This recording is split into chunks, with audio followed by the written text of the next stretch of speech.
2010 Ford Focus. I'm sure you've all had the same problem with the ignition. I've changed the ignition switch. I've changed the lock tumbler. I refuse to spend money on the flange. So here's my quick fix. I pulled the wiring harness out of the back of the ignition switch. This wire and this wire are the starters.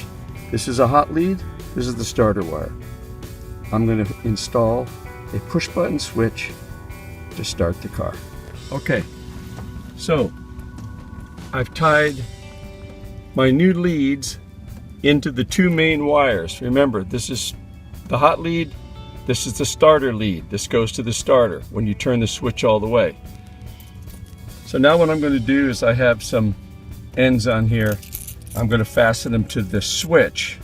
I've already made a hole in my lower cowl by the ignition key area, and this will start the car. So now I'm just going to put the key in the ignition, turn it twice to the ignition, and then I'm just going to push this button, and there you go. Save yourself about $600 for a misengineered Ford part. I've been a Ford fan my whole life. This is one thing that they totally blew.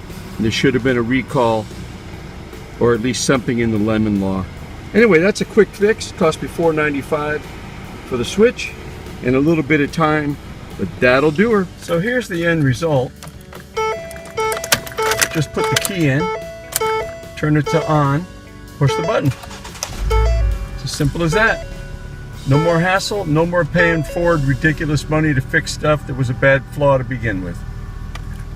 There you go, $4.99. This is the switch I got at Home Depot, $4.99.